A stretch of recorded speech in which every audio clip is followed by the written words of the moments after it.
talk about something that's been on my mind for a while. And it's this idea that everybody feels like a failure. Like you wake up one morning and you wonder what you've done with your existence. Objectively, things are going pretty well. You know, you're living a privileged life, you're in a first world country, you have first world problems, but you're just sad. And all around you, everybody is doing something. All your friends are making money, they're driving nice cars, they're buying a house, they're having kids. I mean, some of your friends are publishing multiple novels a year while you're just rotting your hours away, waiting until the moment you can go home and binge Netflix and eat your weight in potato chips.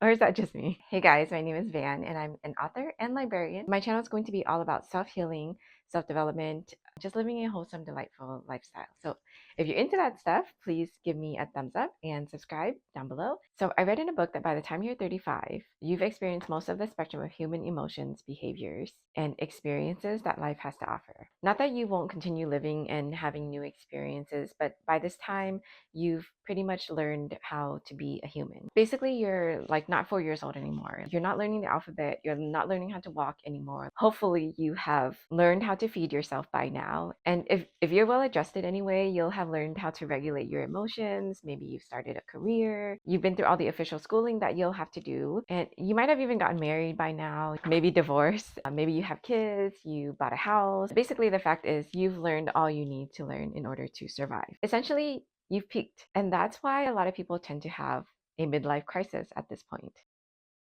So this is all in the book, Breaking the Habit of Being Yourself by Joe Dispenza. You've probably heard his name before, especially if you're into like manifesting and meditation and all that stuff. I think that some of his teachings and speeches are very motivational.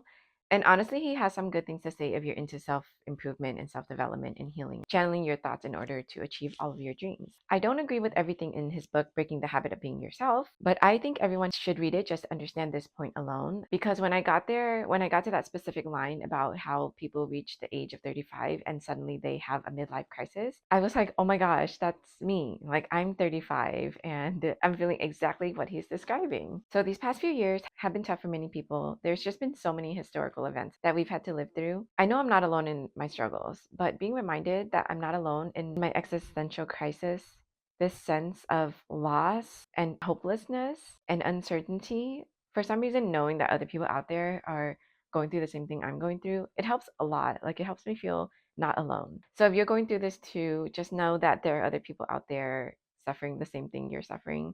And hopefully, maybe that sounds morbid, but also maybe it will bring you a bit of joy. I think part of the reason that reaching this age is so tough is because on one end of the spectrum, you feel like you've learned everything that you have ever needed to learn in order to survive. And yet nothing has changed. There's no cinematic moment. There's no trophy waiting for you at the end of the finish line. There is no finish line. And you've been told all of your life that you just need to work hard and you'll get there. And then you're there and it's like where are we? It's not just anticlimactic, it's soul crushing, especially because society tells us all of our lives throughout school and throughout our jobs that hard work pays off, that things will be worth it in the end. But what if this is the end and the end is just forever? So this feeling is normal, and like everything, it will pass. It won't last forever. I try to remember that these feelings are fleeting, just like everything else in life, and every moment that I'll experience. Just like the soul crushing emotion that we've reached the end and it will just keep going forever, the little beauties in life will also disappear. The seasons will change, and all I'll have at the end of the day are my memories. And even that is not guaranteed, considering that, one day we'll get Alzheimer's and dementia and all that stuff. This is a really helpful video. I'm not going to lie, because on bad days, these thoughts will send me down a spiral. But on good days, it's also a reminder to find delight in the little moments of your life, in every little moment. It's a reminder to hold every precious thing in my heart, all the little seconds of delight. And if it helps you, maybe you can start a book of delights or a gratitude journal. And you can watch my other video on starting a book of delights.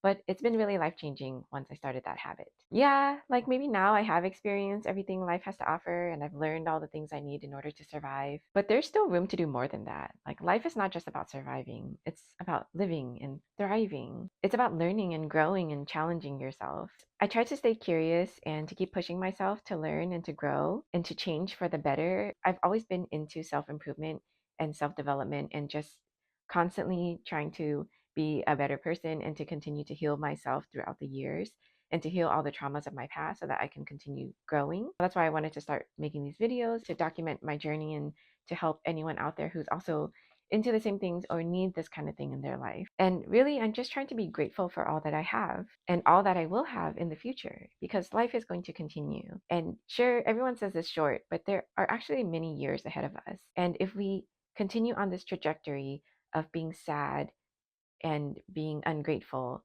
10 years down the line, picture what that life would look like. Your ungratefulness will just continue to build and build and build. And your sadness will also build into a mountain. We cultivate in our lives what we focus on.